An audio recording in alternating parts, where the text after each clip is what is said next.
Customer को impress करने की कोशिश आपकी सबसे बड़ी गलती हो सकती है। बिक्री के जो रहस्य है आप सोचते हैं कि ग्राहक को खुश करने और इम्प्रेस करने से ही बिक्री बढ़ेगी। अगर हाँ तो आप सबसे बड़ी भूल कर रहे हैं।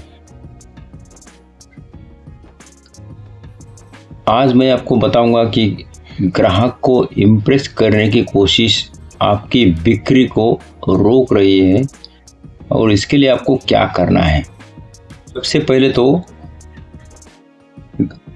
हम ग्राहक को इम्प्रेस करने के लिए जितनी कोशिशें करते हैं तो वो उसके लिए आप अपनी ऊर्जा गलत जगह लगाते हैं।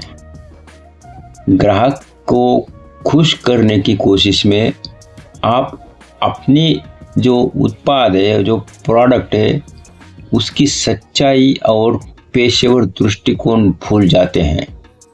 इसका ग्राहक पर कुछ भी इम्पैक्ट नहीं होता है। ग्राहक को भरोसा नहीं होता है क्योंकि आप असली नहीं लगते हो।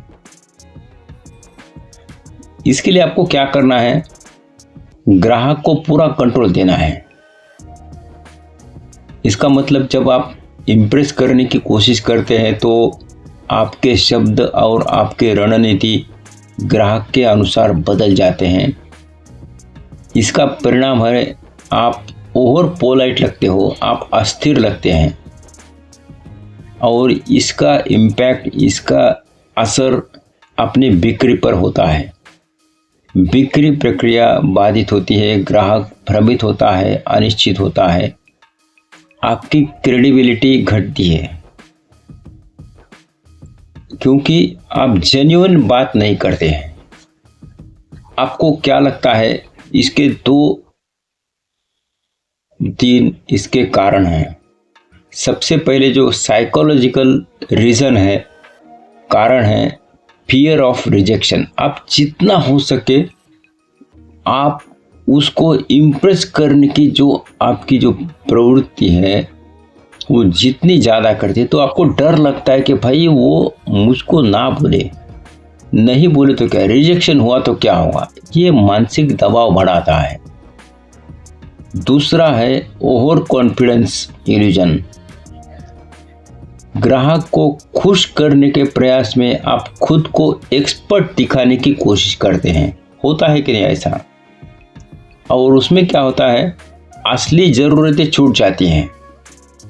जो हम कस्टमर को जो फीचर्स और बेनिफिट्स उसके लिए जो चाहिए वो देते नहीं हैं। हम ज़्यादा जो अननेसेसरी थिंग्स वो उसको बताते हैं। और तीसरा महत्वपूर्ण जो पॉइंट है, जो रीज़न है, वो है शॉर्ट टर्म सेटिस्फैक्शन ट्रैप। ग्राहक थोड़ी देर के लिए आपको खुश दिखेगा लेकिन लॉन्ग टर्म ट्रस्ट नहीं बना पाओगे आप। तो इसके लिए आपने लंबे समय तक केवल इम्प्रेस करने वाले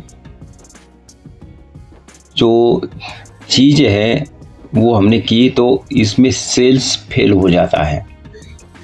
केवल इम्प्रेस नहीं करना है, हमको क्या करना है, उसके ऊपर इन्फ्लुएंस लगाना है।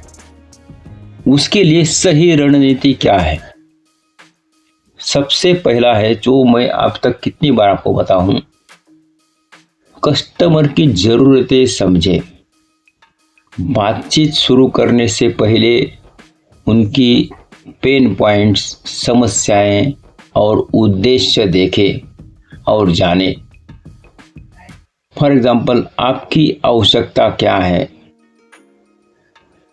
सॉल्यूशन पर फोकस करना है।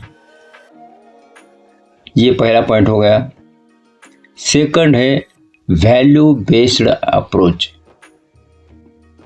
इसका मतलब है केवल इम्प्रेस करने की कोशिश के बजाय मूल्य दे, वैल्यू। इम्प्रेस करने से कुछ नहीं होगा। एग्जाम्पल है, टिप देना है, सॉल्यूशन देना है या इनसाइट जो ग्राहक के लिए फायदेमंद हो।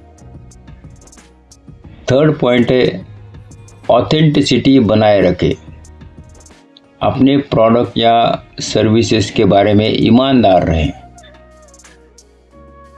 अगर कोई चीज़ सही नहीं है तो उसे एडमिट करो, क्योंकि कस्टमर को पता चलता है कि आप जेन्युइन हैं और उससे ट्रस्ट बढ़ता है। फोर्थ जो पॉइंट है वो सबसे मेन है, लिसन मोर टॉक लेस। ज़्यादा इम्प्रेस करने के चक्कर में, प्रयास में सेल्स लोग अक्सर ज़्यादा बोलते हैं। इसके लिए हमको सुनना है, समझना है और उसके बाद सॉल्यूशन देना है। Means listening, understanding and then giving solution. इसके कोई उदाहरण मैं देता हूँ। देखो, गलत तरीका क्या है, सर हमारा प्रोडक्ट सबसे अच्छा है, आप इसे ज़रूर ले। ग्राहक सोचता है भाई ये थोड़ा ज़्यादा ओवर प्रॉमिस हो रहा है। गलत तरीका हमने देखा। अभी सही तरीका क्या है, सर आपकी समस्या ये है और ये प्रोडक्ट से इसे इस तरह से हल किया जा सकता है। फिर कस्टमर क्या समझता है, ये प्रैक्टिकल और जेन्युइन सॉल्यूशन है। गलत क्या था, हमारा प्रोडक्ट सबसे अच्छा है, आप इसे ज़रूर लें। तो हम ग्राहक को लगेगा ये हमको चिपकाने की कोशिश कर रहा है, कुछ ज़्यादा ओवर इम्प्रेस कर रहा है। तो हमको क्या करना है, प्रैक्टिकल डेमोन्स्ट्रेशन देना है, ऑथेंटिक अप्रोच होना है और लॉन्ग टर्म ट्रस्ट और बिक्री करना है। उसके बाद क्या करना है, जो मानसिक बदलाव जो अपना है वो बदलाव करना है। कस्टमर को इम्प्रेस करने की कोशिश आपसे सबसे बड़ी गलती है। इसे छोड़कर आप जेन्युइन और भरोसेमंद सेल्स प्रोफेशनल बनो। ग्राहक को प्रभावित करने की बजाय उसकी ज़रूरतें समझो, समाधान दो और भरोसा बनाओ। यही तरीका है लंबे समय तक सेल्स में, बिक्री में सफलता पाने का।